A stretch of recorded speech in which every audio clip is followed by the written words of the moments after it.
Bonjour, donc nous nous retrouvons aujourd'hui 4 juin, jeudi, pour un cours un petit peu en parallèle de l'exponentielle, puisque nous allons travailler sur Python, nous allons faire de la programmation. Alors pourquoi? Parce que j'essaie de vous mettre au même niveau que les premières B qui n'ont pas commencé l'exponentielle. Donc on va attendre qu'ils nous rejoignent, puisque lundi je vous aurai à la fois en téléenseignement les premières A et les premières B. Donc voilà, en attendant, on fait un petit peu de Python aujourd'hui et demain. Donc pour travailler Python, déjà, je vous conseille bien entendu de télécharger le module qu'on utilise au lycée, c'est-à-dire EduPython. Donc vous allez dans un moteur de recherche, vous tapez EduPython. Je mettrai le lien à la limite dans le cahier de texte. Voilà, mais c'est le premier qui sort. EduPython.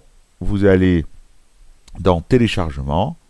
Voilà, vous téléchargez ici, vous l'installez, vous le lancez, vous avez le petit Python qui apparaît avec le serpent, hein, et puis vous obtenez la fenêtre et du Python. Alors, moi j'ai du noir, vous n'avez pas forcément du noir comme moi, hein, ça peut être gris ou blanc, ou il y a plusieurs couleurs possibles.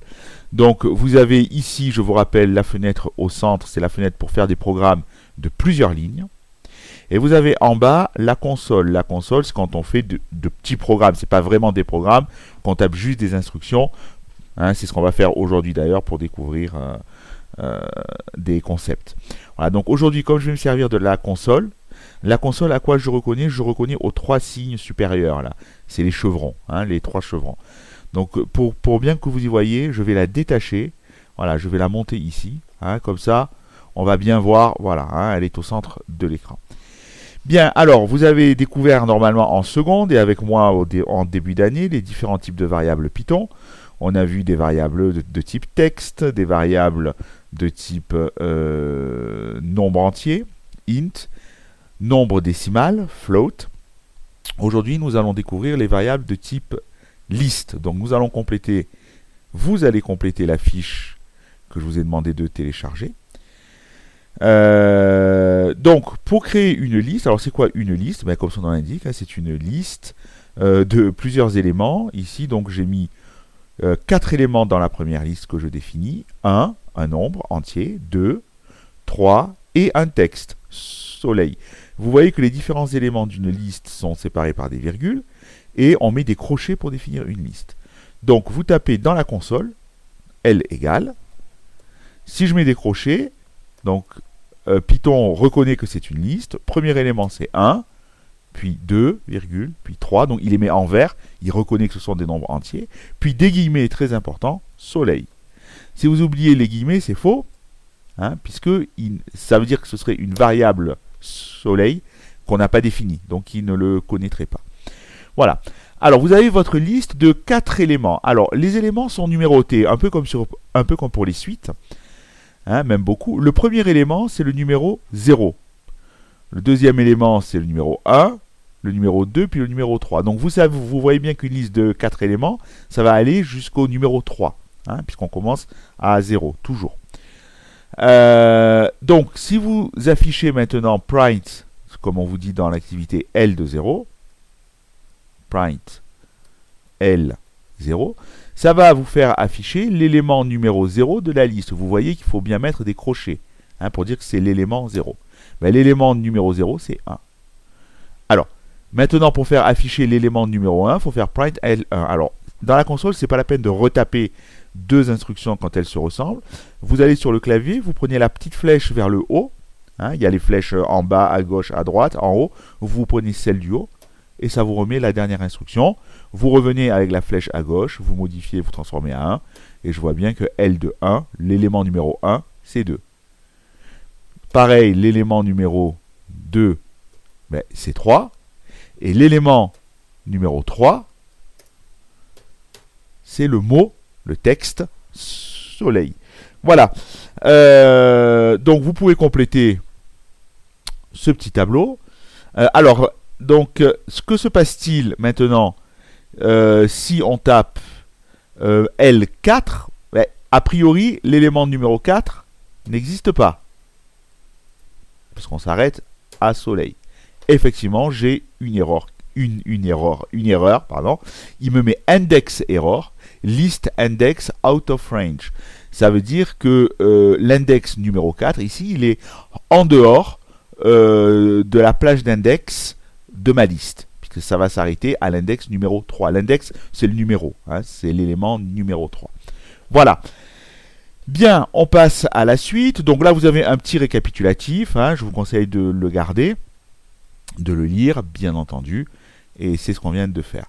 Donc pour rajouter un élément à une liste, on va utiliser une fonction append. Alors par exemple, là, si j'affiche ma liste, alors attendez, je reviens, voilà.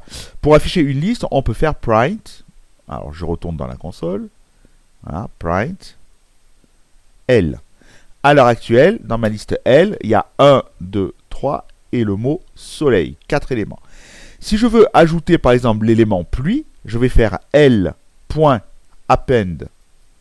entre parenthèses. Comme c'est un mot, je mets des guillemets, pluie. Voilà.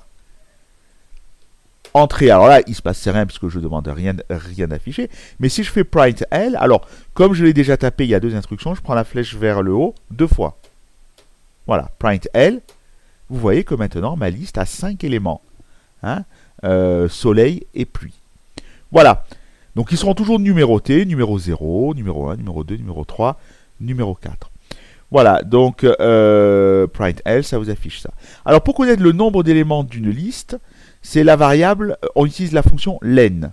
Hein, donc, si je veux afficher la longueur de la liste L, on va faire print, toujours les parenthèses, len, ça va être la longueur, length, de la liste L.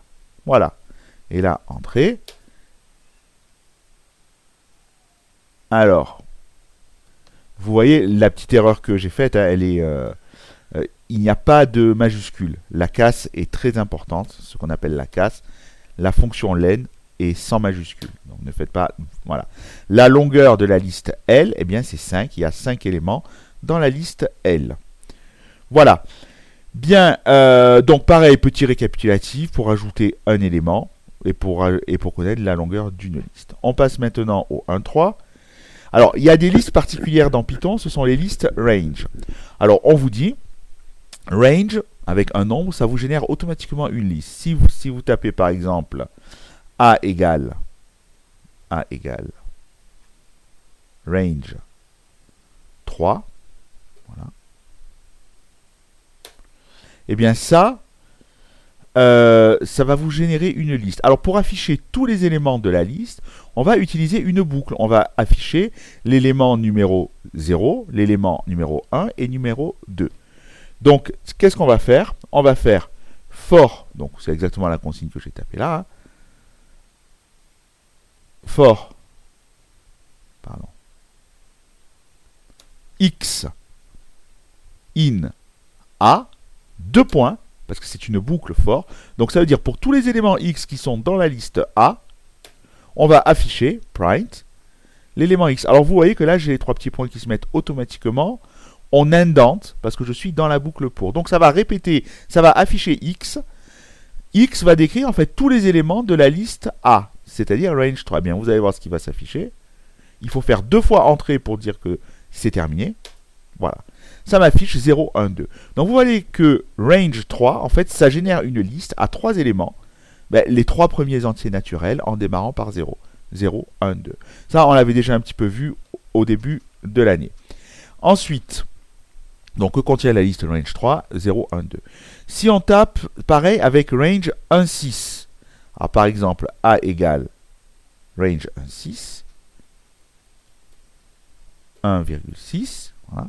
On va faire pareil pour afficher donc tous les éléments de la liste A. Parce que là, vous voyez que si je fais print directement la liste, c'était pas demandé, mais bon, print A, ça m'affiche pas le contenu de la liste puisque c'est range, donc c'est particulier, donc il m'écrit range 1.6. Bon, donc pour afficher les éléments de la liste A, on va faire for.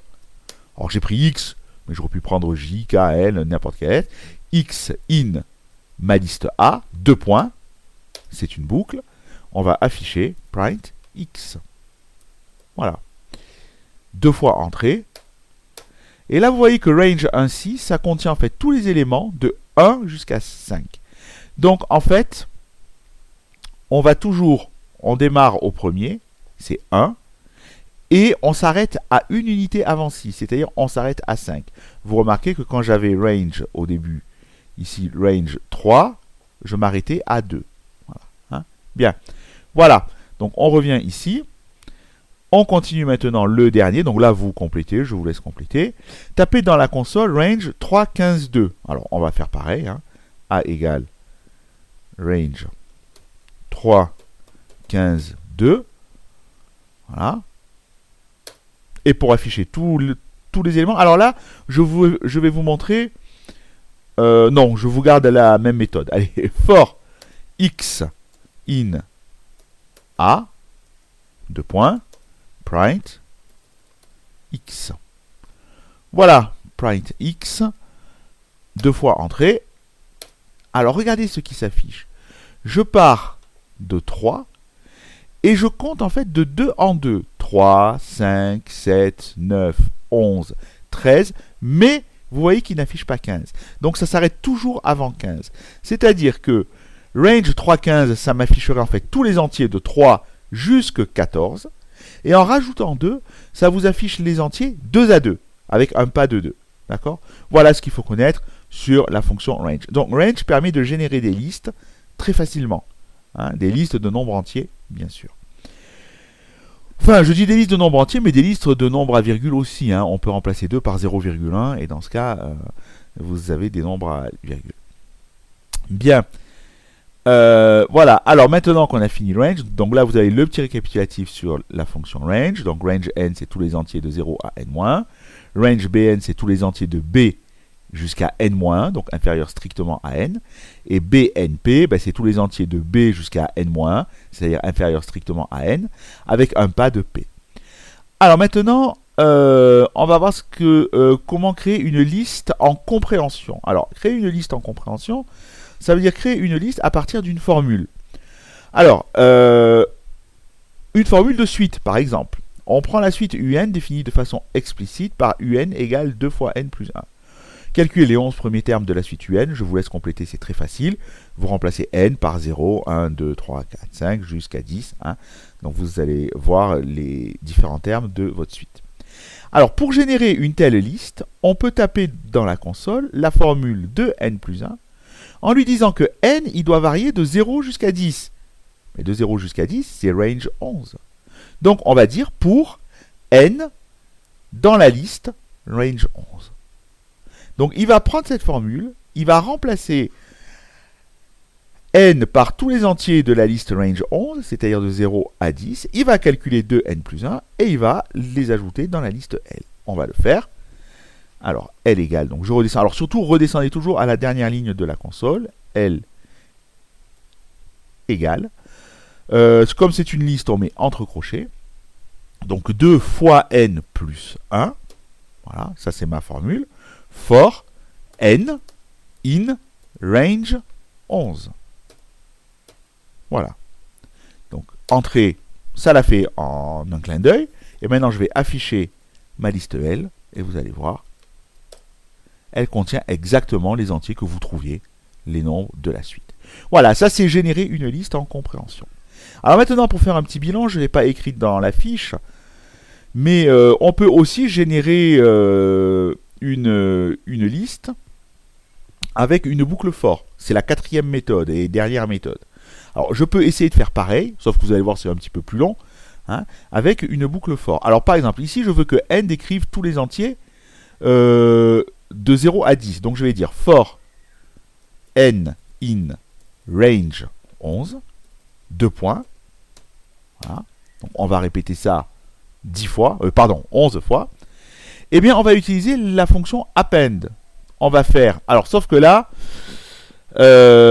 autant pour moi, j'ai fait une petite erreur parce que ça va les ajouter à la liste qui existe déjà. Donc, j'annule. Voilà. Alors, il ne veut pas que j'annule.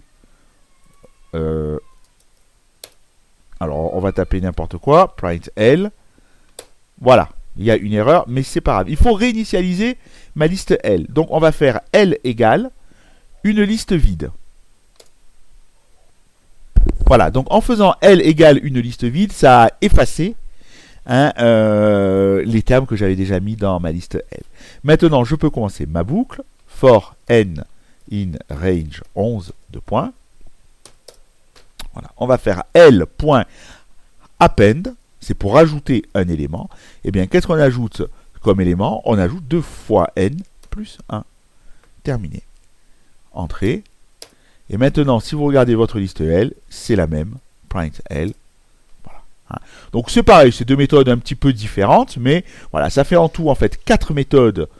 À vous de choisir les bonnes pour définir une liste. Donc la première méthode, c'est ce qu'on appelle la méthode en extension, où vous allez définir votre liste en écrivant tous les éléments de votre liste. J'ai envie de dire c'est la moins pratique, sauf quand c'est des listes très courtes. Voilà, la deuxième méthode, ça va être la génération, comme on vient de voir là, avec la boucle for. La troisième méthode, on peut générer en compréhension, donc c'était la méthode juste au-dessus. Voilà, et enfin, dernière méthode, en utilisant aussi la fonction range, puisque range est un générateur de liste automatique. D'accord? Voilà. Bien, alors maintenant, nous allons voir comment supprimer des éléments d'une liste. Alors, dans le cours, je l'ai fait avec la liste 1, 2, 3 soleil. Moi, ici, là, je vais le faire avec cette liste-là. Alors, par exemple, si je veux supprimer l'élément à une position particulière, par exemple, l'élément numéro 2, qui est 5, on va faire L.pop. Je mets le numéro de l'élément 2. Attention, le numéro 0, 1, 2. Donc là, ça va me supprimer. Si je fais 5, il m'affiche 5. Donc, print L, vous allez voir, la liste L, c'est la même, sauf qu'il n'y a plus le 5. Le 5 a disparu. Maintenant, si vous voulez supprimer l'occurrence d'un élément, par exemple, qu'est-ce que ça veut dire? Ça veut dire que vous voulez supprimer 11. Mais vous voulez supprimer 11 chaque fois qu'il apparaît. Alors ici, ça revient au même. Il apparaît qu'une seule fois. Mais en utilisant la fonction remove, L, remove, 11, ça va vous enlever 11. Mais attention, chaque fois qu'il apparaît, c'est-à-dire, mettons que 11 apparaisse encore ici, ici, ici, ça va supprimer tous les 11 de votre liste. Donc si vous faites print L, il n'y a plus de 11. Voilà. Voilà, c'est les deux fonctions qu'il faut connaître pour supprimer des éléments d'une liste. Voilà. Alors, on a vu quand même beaucoup de choses. Je vais vous laisser faire des exercices et nous corrigerons ces exercices demain.